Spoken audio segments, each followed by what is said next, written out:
Bonjour à tous, aujourd'hui on se retrouve pour une nouvelle vidéo très spéciale, très spéciale, tout le monde dit ça à chaque fois mais ça n'a rien à voir. Aujourd'hui ce qu'on va faire c'est qu'on va faire deux vidéos en même temps, je vais enregistrer une vidéo et en même temps vous allez être derrière la caméra, plutôt avec moi, voir un petit peu comment ça se passe de la réalisation de la vidéo, du tournage jusqu'au montage après sur PC. Donc on va suivre tout ça ensemble, je vais installer tout mon matériel, je vais tourner une vidéo et vous allez me suivre. La vidéo que je vais tourner, normalement vous l'aurez déjà vue puisque celle-là sortira après. C'est logique, je vais vous montrer l'envers du décor une fois que la vidéo est sortie. C'est quelque chose qui se fait pas mal dans le cinéma du style behind the scene où on voit un petit peu comment les acteurs, machin, les réalisations cinématographiques, etc. Et la dernière fois justement j'avais sorti une vidéo où je vous donnais des conseils sur YouTube au niveau du montage, de la réalisation de vidéos, etc. Et il y en a un d'entre vous justement, je me souviens plus exactement qui, je suis désolé, mais qui disait que ce serait intéressant de voir comment je réalisais une vidéo, comment je montais une vidéo, etc. Du coup je me suis dit plutôt que vous la montrer sous forme de tuto, juste avec que vous voyez mon écran et dire vous cliquez là, vous faites ça, le truc vraiment chiant. Je me suis dit on va faire quelque chose de différent.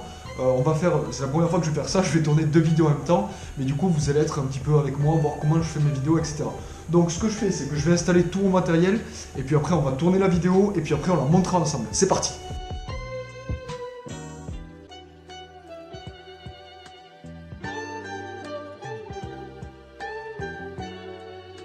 Je vous en avais parlé la dernière fois, le son c'est très important, c'est pour ça que moi j'utilise mon micro Bird UM1, je vous l'avais présenté sur ma vidéo setup. Je l'utilise pour enregistrer mes vidéos en tant que micro principal, mais là pour le moment je vais commander un autre micro qui va me servir après à être positionné juste à côté de la lampe. Je pourrais caler la lampe et le micro, ça me permettra de capturer directement le son depuis la caméra et pas avoir toujours à déplacer mon micro de bureau. Voilà, là j'ai tout installé, voici un petit peu face à quoi je suis. Donc là vous voyez, il y a mon éclairage, donc je vais l'allumer pour que vous voyez un petit peu, ça fait mal aux yeux, un petit peu comment ça fait. J'espère que ça ressort bien au niveau de la vidéo, je vais juste le descendre comme ça, vous le voyez. Il y a ma caméra et puis le micro juste en bas. Derrière moi, comme d'habitude, vous le savez, il y a les écrans. Je les éteins. Là, j'ai noté un petit peu, j'ai fait des notes par rapport à mes vidéos. Donc, je vais prendre mon téléphone en note et puis on va tourner la vidéo ensemble. Et juste après, on se retrouvera pour le montage. Je tape dans la main pour faire la synchronisation du son et vous verrez à quoi ça va servir juste après au moment du montage. Je vous laisse 2 minutes, je vais tourner ma vidéo, on se retrouve juste après. Tout d'abord, je souhaitais vous... Ça m'arrive souvent de me tromper, c'est un petit peu comme ça. Je pars un petit peu en improvisation, j'essaie de pas trop prendre de notes et de faire vraiment, de dire les choses comme elles me viennent pendant les vidéos.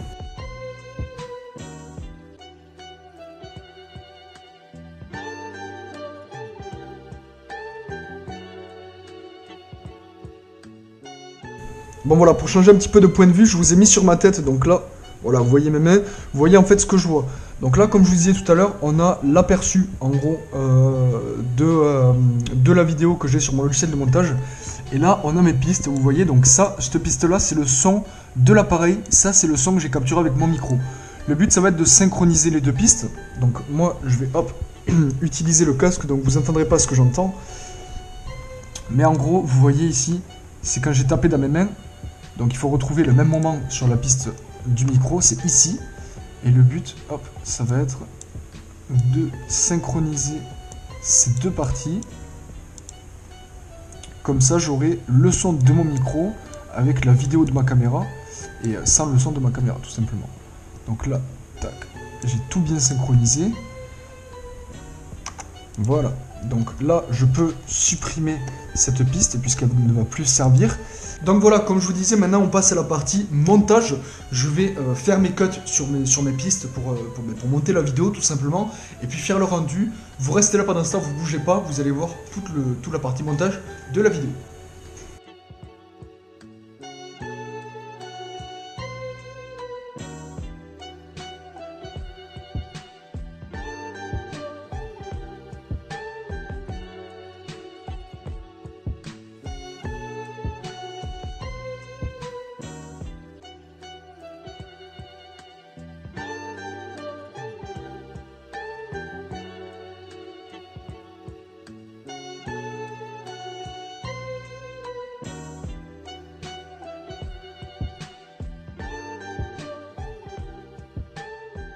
Donc j'ai terminé un petit peu toute la partie cut, donc j'ai coupé toutes les parties qui ne servaient à rien. Pour vous donner un petit peu une idée, l'enregistrement initial représentait tout ça en termes de vidéo.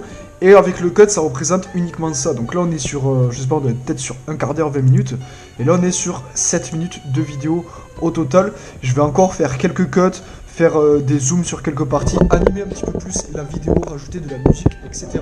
Donc ça va être un petit peu une deuxième partie du montage. Après chacun fonctionne un petit peu comme il veut, mais moi je sais que je préfère dans le premier temps couper toutes les parties qui servent à rien, les jeter et garder que les parties qui vont me servir à faire la vidéo finale, et à partir de ça rajouter des effets, de la musique, etc. Sur la vidéo, tout simplement. Donc là vous le voyez, je suis habillé différemment puisque c'est le lendemain. J'ai passé une bonne partie de la soirée à terminer le montage de la vidéo. Et pour vous donner un petit peu une idée, donc sur à peu près, je sais pas, c'était un quart d'heure, 20 minutes de tournage de vidéo, le montage final rend à peu près à 7 minutes de vidéo. J'ai fait également la miniature, donc vous la voyez là, la vidéo vous l'avez déjà vue, donc il n'y a pas de surprise. Au moment où je fais la vidéo, elle n'est pas encore sortie, au moment où vous la voyez, elle sera déjà sortie, donc un petit peu spécial, mais bon, vous avez compris l'idée. Donc j'ai fait la miniature. Ce que je vous conseille pour les miniatures, c'est d'utiliser, bon, peu importe le logiciel que vous utilisez, moi j'utilise Photoshop, mais c'est d'avoir un template, c'est-à-dire que un truc que vous allez réutiliser pour toutes vos miniatures, pour que vos miniatures se ressemblent à peu près, qu'elles soient facilement identifiables, et que ce soit beaucoup plus rapide à faire. Vous avez juste une photo importée, vous avez vos textes un petit peu à remplacer, et que voilà, la photo soit un petit peu... toujours, enfin que la miniature est toujours le même template que vous allez réutiliser. Donc là, ce qu'on va faire, c'est qu'on va aller sur YouTube et on va uploader la vidéo, tout simplement. Il n'y a rien de sorcier par rapport à ça, c'était vraiment la partie behind the scene, comme on dit, que j'avais envie de vous montrer, et derrière le montage, etc. La miniature, il n'y a pas forcément quelque chose de super intéressant à vous montrer sur Photoshop. Je n'allais pas faire un tutoriel et vous montrer étape par étape ce que je fais. Comme je vous dis, le plus important, c'est d'avoir un template et de faire ces miniatures assez rapidement pour qu'elles soient plus ou moins toujours les mêmes et qu'elles soient facilement identifiables pour vos abonnés dans leurs abonnements.